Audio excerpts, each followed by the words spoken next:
ایک دن ہمارے اسپتال میں ایک ذہنی مریضہ لائی گئی جس کے بیٹے نے ماں سے کسی معمولی بات پر ناراض ہو کر خودکشی کی کوشش کی تھی۔ ماں کو جب یہ خبر ملی تو وہ اپنے ہوش و حواس کھو بیٹھی۔ بعد میں بیٹے کو تو بچا لیا گیا مگر ماں کو ذہنی صدمے سے بحالی کے لیے ہسپتال میں داخل کرانا پڑا۔ جب یہ عورت آئی اس کی حالت غیر تھی۔ وہ چیختی، چلاتی، روتی، پیٹتی اور کبھی اپنے سامنے والوں کو بھی مارنے کو لپکتی تھی۔ میری ساتھی نرس بولی، یہ عورت میرے قابو میں نہ آئے گی، مجھے تو اس کو انجیکشن لگانے سے بھی خوف آ رہا ہے۔ اب میں نے کہا، عرفہ تم مجھ سے ڈیوٹی بدل لو، آؤ ہم انچارج سے کہہ کے ڈیوٹی تبدیل کرا لیتے ہیں۔ سب حیران تھے کہ جس عورت کی وحشت سے ایسی حالت ہے میں اس کے ساتھ ڈیوٹی کرنے پر راضی ہوں۔ ایک نرس نے پوچھا، سارا کیا تمہیں اس عورت سے ڈر نہیں لگے گا؟ ڈر کس بات کا؟ ذہنی مریض دراصل اندر سے بڑے مخلص اور نرم و نازک ہوتے ہیں، جو اپنے سماج کے سنگ دلانہ رویوں اور حالات کو برداشت نہیں کر پاتے اور ہتھیار ڈال دیتے ہیں۔ ان سے ڈرنے کی کوئی ضرورت نہیں۔ اگر ہم ان کو پیار اور اعتماد دیں گے تو یہ ہم پر بھروسہ کرنے لگتے ہیں، پھر ہم ان سے اپنی بات بھی منوا سکتے ہیں۔ اس عورت کے معاملے میں بھی ایسا ہی ہوا۔ میں نے اس کو اتنا پیار دیا کہ وہ 15 دنوں میں ٹھیک ہو گئی۔ اب وہ آرام سے انجیکشن لگوا لیتی تھی، اب اس کو باندھنا نہیں پڑتا تھا۔ پھر جب وہ بالکل ٹھیک ہو گئی تو میری اس کے ساتھ دوستی ہو گئی۔ وہ بڑی اچھی اور سمجھدار عورت تھی، گھریلو حالات سے ذہنی دباؤ کا شکار ہوئی تھی، پاگل نہیں تھی۔ سب مجھ سے پوچھتے تھے کہ تمہارے پاس کیا منتر ہے جو تم ایسے لوگوں کو قابو کر لیتی ہو؟ میں مسکرا دیتی، لیکن اس سوال پر میرا دل اندر سے رونے لگتا۔ جو میرا اپنا تھا اس کو تو میں قابو نہ کر سکی، اپنا نہ بنا سکی، نہ ہی اس کو نارمل ذہنی حالت میں لا سکی۔ وہ کون تھا؟ اس سوال کا جواب یہ ہے کہ میرا سب کچھ وہی تھا۔ ایک لڑکی جب کسی کو دل میں بسا لیتی ہے، سب کہتے تھے کہ تیرا منگیتر بڑا سجیلا گھبرو ہے، بڑا خوبصورت ہے، ذہین، دانا، عاقل ہے، لاکھوں میں ایک ہے، تو بڑی خوش قسمت ہے۔ اب وہ لڑکی خود کو خوش قسمت سمجھتی ہے، میں بھی خود کو بہت خوش نصیب سمجھتی تھی۔ عدن میری پھپھو کا بیٹا تھا، وہ پڑھائی میں ہمیشہ فرسٹ آتا تھا۔ اس کے علاوہ مضمون نویسی، تقریروں، کھیلوں میں غرض ہر میدان میں اول آتا تھا۔ ہم سب کو اس سے بڑی امیدیں وابستہ تھیں۔ میری پھپھو کہتی تھی کہ عدن اور سارا کی جوڑی خوب بنے گی، میں تو بس اس کو ہی اپنی بہو بناؤں گی۔ ایسی باتیں سن سن کر میرے دل میں بھی عدن کی محبت پیدا ہو گئی اور تصور میں اس کو اپنا سب کچھ سمجھنے لگی۔ عدن کو میڈیکل لائن میں جانے کا شوق تھا، وہ ایک کامیاب ڈاکٹر بننا چاہتا تھا۔ انہی دنوں اس نے FSC کا امتحان دیا تھا، اس نے خوب محنت کی تھی، اس کو امید تھی کہ اس کے نمبر بہت اچھے آئیں گے۔ وہ اپنے لیے پہلے سے ڈاکٹروں والا سفید کوٹ لے کر آیا تھا۔ ان دنوں میں نرسنگ کی ٹریننگ کر رہی تھی، ہماری پھپھو بھی اسی شعبے سے منسلک تھیں اور کافی عرصہ لیبیا میں خدمات انجام دی تھیں، کافی روپیہ کمایا تھا۔ اب ایک چھوٹا سا بنگلہ ناظمہ آباد میں خرید لیا تھا۔ یہ لوگ چین اور سکون سے زندگی کے دن گزار رہے تھے، جب شہر کے حالات خراب ہوئے تو ایک رات ان کے گھر میں ڈکیتی پڑ گئی۔ آدھی رات کو جب سب سو رہے تھے، ڈاکوؤں نے پھپھا کی کن پٹی پر پستول رکھ دیا اور کہا کہ چابیاں نکالو اور گھر کا سارا مال ہمارے حوالے کر دو۔ میری پھپھو کی بیٹی کم سن تھی، اس کی عمر تب 10 برس تھی۔ اس کی آنکھ کھلی تو 5 اجنبی افراد کو دیکھا جو اس کے گھر والوں کو گھیرے ہوئے تھے۔ وہ چپکے سے کمرے سے کھسک گئی۔ ڈاکوؤں نے بچی جان کر غالباً اس کی جانب توجہ نہ دی۔ وہ بھاگ کر گیٹ پر پہنچی اور آہستہ سے گیٹ کو کھول کر باہر نکلی اور پڑوسی کی گھر کی بیل بجانے لگی۔ وہ اٹھ کر اپنے گیٹ پر آئے تو انہوں نے بچی کے رونے کی آواز سنی، پوچھا، کون ہو بچی؟ اس نے باپ کا نام بتا کر کہا کہ جلدی آئیے، ہمارے ابو کو انہوں نے پکڑ لیا ہے اور ان کے سر پر پستول رکھا ہوا ہے۔ ہمسائے نے نہ صرف پولیس کو اطلاع کر دی بلکہ آس پاس کے گھروں کی کال بیل بجا کر سب کو جگا دیا۔ پڑوسی باہر نکل آئے، اتنے میں پولیس بھی آ گئی، ساتھ مل کر گھر کے اندر چلے گئے۔ ڈاکو دوسرا گیٹ پھلانگ کر باہر بھاگ گئے، لیکن ایک پولیس کے ہاتھ آ گیا اور پکڑا گیا۔ اس واقعے کے بعد پھپھا اس قدر پریشان ہوئے کہ پنجاب شفٹ ہو گئے، گھر بھی فروخت کر دیا۔ اس کے بعد میری عدن سے ملاقات نہ ہو سکی، البتہ یہ سنا کہ تھوڑے سے نمبروں کی کمی کے باعث اسے میڈیکل کالج میں داخلہ نہ مل سکا، جس کی وجہ سے وہ بہت دل برداشتہ ہو گیا ہے اور تمام دن اپنے کمرے میں بند پڑا رہتا ہے۔ سال گزر گیا، میں نے نرسنگ کی ٹریننگ مکمل کر لی اور ایک ہسپتال میں جاب کر لی۔ انہی دنوں ہماری پھپھو آئیں، کہا کہ شادی کی تاریخ دے دو۔ میں اب بیٹے کے سر پر سہرا سجا ہوا دیکھنا چاہتی ہوں۔ امی سے بہت اصرار کیا اور تاریخ لے لی۔ یوں میری شادی میرے خوابوں کے شہزادے عدن سے ہونے والی تھی۔ جس روز نکاح ہونا تھا، عجیب بات ہوئی۔ عدن کو میں نے دیکھا، وہ گھبرایا ہوا عجیب سا لگ رہا تھا۔ میں سمجھی دولہا بنا ہے اس لیے کچھ مختلف سا لگ رہا ہے، شرما رہا ہے، لیکن جب مولوی صاحب نکاح پڑھا رہے تھے اس وقت بھی اس کی حالت نارمل نہیں تھی۔ اس کا رویہ عجیب سا تھا۔ وہ مولوی صاحب کی ہدایت پر عمل نہیں کر رہا تھا، کبھی ہنس پڑتا، کبھی چپ ہو جاتا، جو وہ کہتے وہ نہ کہتا۔ اس پر مولوی صاحب کو غصہ آ گیا۔ انہوں نے اس کو ڈانٹا کہ یہ کیا تماشا کر رہے ہو، یہ شادی ہو رہی ہے، کوئی مذاق نہیں، جو میں کہہ رہا ہوں ویسا کرو، لوگ تمہارے بارے میں کیا سوچ رہے ہوں گے۔ عدن ایسا تو نہ تھا، مجھے خود اس سے ایسی امیدیں نہیں تھیں۔ اس کی بجائے میں شرم سے پانی پانی ہوئے جا رہی تھی۔ خدا خدا کر کے کسی طرح نکاح ہوا۔ مبارک اسلامی کے بعد ہم گھر چلے گئے۔ سوچ رہی تھی آج دولہا صاحب کی خوب خبر لوں گی کہ معقول آدمی ہو کر تم بھرے مجمع میں نامعقول قسم کی حرکتیں کر رہے تھے۔ گھر پہنچتے پہنچتے پتہ چلا کہ دولہا صاحب غائب ہیں۔ رات ان کا انتظار کرتی رہی۔ میرے بھائی ابو سب عدن کو ڈھونڈ رہے تھے۔ 3 دن بعد وہ کہیں ایک دوست کے گھر سے برآمد ہوا۔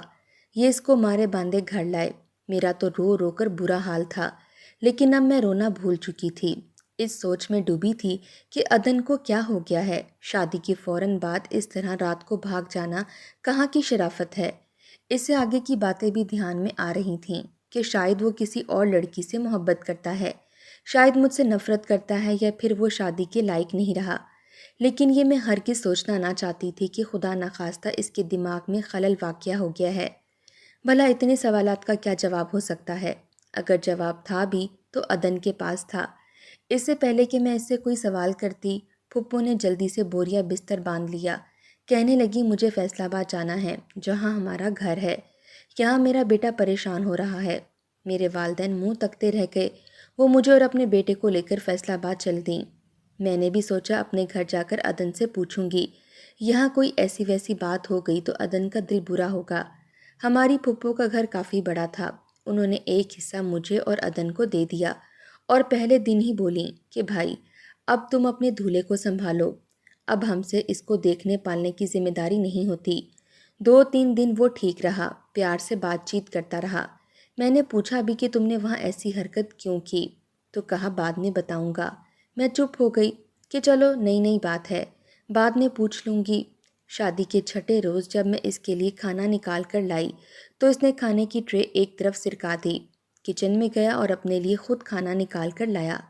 میں حیرت سے اس کی طرف دیکھتی رہی، مگر اس نے میری حیرت کا کوئی نوٹس نہ لیا اور چپ چاپ کھانا کھاتا رہا۔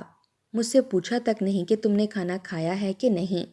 پھر اٹھ کر گھر سے باہر چلا گیا اور 2 دن تک نہ آیا۔ میں نے پھپھو سے پوچھا، وہ ٹال گئیں، کہا کہ کسی دوست کے پاس گیا ہوگا۔ میں نئی دلہن اس کا انتظار کر رہی تھی۔ وہ بغیر اطلاع کے غائب تھا اور میری ساس کے نزدیک یہ کوئی بات ہی نہ تھی۔ اگلے دن وہ آیا، مجھ سے بات نہ کی، آتے ہی بستر پر لیٹ کر چھت کو گھورنے لگا۔ میں نے پانی پینے کو دیا تو مجھے گھورنے لگا، پھر خود اٹھا اور پانی بھر کر لایا اور پیا۔ میں نے پوچھا عدن کیوں تم نے میرے ہاتھ سے پانی نہیں لیا؟ مجھ سے ناراض ہو؟ کیا خبر تم نے پانی میں کچھ ملا دیا ہو، اس لیے نہیں لیا۔ میں اس کی بات سن کر ہکا بکا رہ گئی۔ اس کا رویہ ایسا سرد تھا کہ اس کے بعد مخاطب ہونے کی جرت بھی نہ کر سکی۔ رات کو بھی وہ مجھ سے منہ موڑ کر سو گیا۔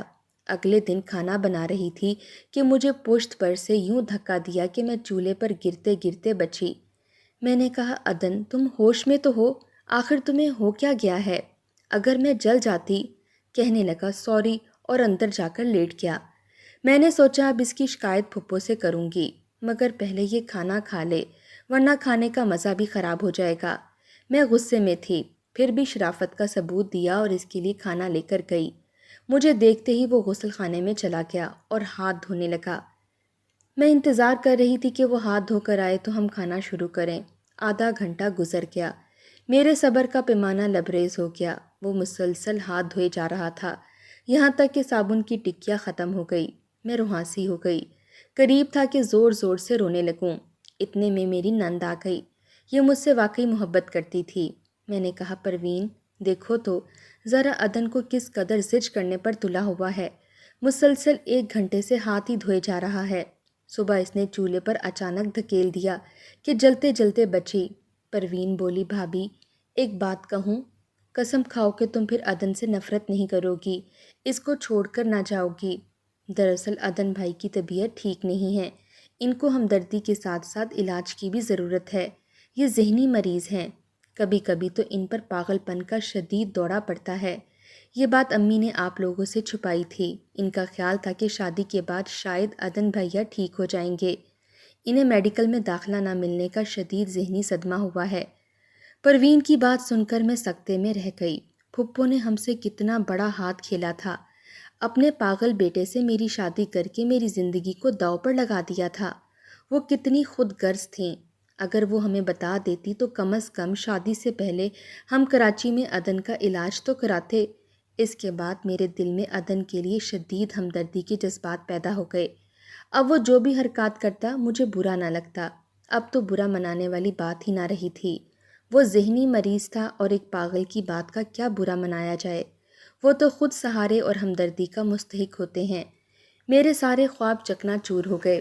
عدن کے بارے میں کیا کچھ نہ سوچا تھا اور کیا ہو گیا۔ بہرحال میں نے فیصلہ کر لیا کہ ہر حال میں اس کا علاج کرواؤں گی، اس کو زندگی کی طرف لاؤں گی۔ اسی وقت امی جان کو خط لکھا اور تمام احوال انہیں لکھ دیا۔ امی اور بھائی فوراً آ گئے اور ہمیں کراچی لے آئے تاکہ اس کا علاج کرا سکیں۔ میں نے عدن کی خاطر ایک مینٹل ہاسپٹل میں ہی سروس کر لی، کیونکہ اس کا علاج مہنگا تھا اور یہ میرے بس کی بات نہ تھی۔ ہسپتال کے مالک کو تمام حالات بتائے، کہا کہ بے شک آپ مجھ سے ڈبل ڈیوٹی لے لیں اور تنخواہ بھی نہ دیں، مگر میرے شوہر کا علاج ہونا چاہیے کہ مجھ میں ان کے علاج کی استطاعت نہیں۔ ان کو مجھ پر رحم آ گیا، انہوں نے مجھے اپنے ہسپتال میں رکھا اور ایک کمرہ بھی رہنے کے لیے دے دیا۔ ان دنوں میرے جیون ساتھی کا علاج ہوا۔ ایک دن وہ سڑک پر بھاگ گیا، میں پیچھے بھاگی، دیکھا تو لوگ اس کو مار رہے تھے۔ میں نے ان کو روکا کہ کیوں مار رہے ہو، یہ تو مریض ہے، ہسپتال سے بھاگ کر آیا ہے۔ وہ کہنے لگے کہ باندھ کر رکھو اس مریض کو، پتہ ہے اس نے کیا کیا ہے؟ کیا کیا ہے؟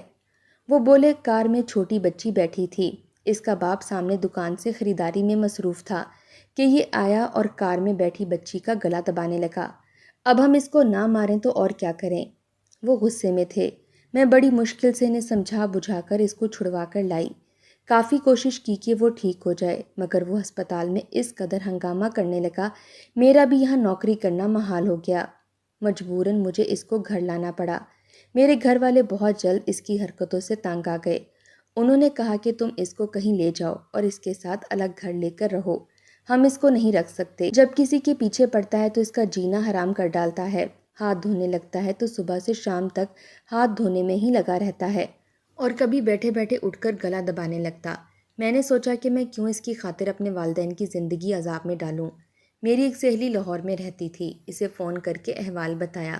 وہ بولی، پریشان نہ ہو، یہاں آ جاؤ، ہم تمہارے شوہر کو لاہور کے مینٹل ہسپتال میں داخل کروا دیتے ہیں، کیا پتہ ٹھیک ہو جائے۔ وہاں بھی میں نے عدن کو داخل کیا، خود اس کے ساتھ رہی، مگر اسے فاقہ نہ ہوا۔ بظاہر ٹھیک ہو جاتا، اچھی طرح بات چیت کرتا، اس کی کسی حرکت سے بھی اندازہ نہ ہوتا کہ وہ ذہنی مریض ہے۔ ایک دن اچانک اس نے کس کر میرے منہ پر تھپڑ مار دیا کہ میرا منہ پھر گیا، منہ سوج گیا۔ میں رونے بیٹھ گئی، پھر لاہور سے اسے فیصل آباد لے آئی تاکہ اس بے دری سے تو نجات ملے۔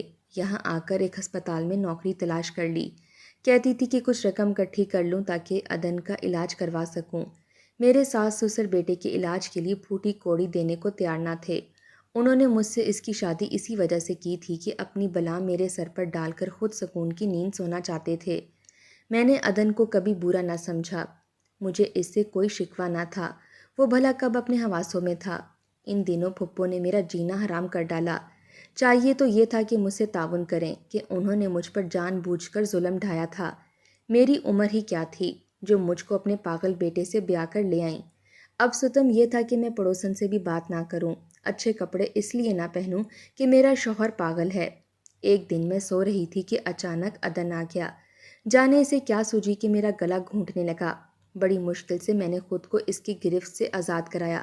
اگر میرا دیور اچانک نہ آ جاتا تو شاید میں مر چکی ہوتی۔ تبھی میرے دیور نے کہا کہ آپ بھی پلیز، خدا کے لیے اب تم یہاں سے چلی جاؤ۔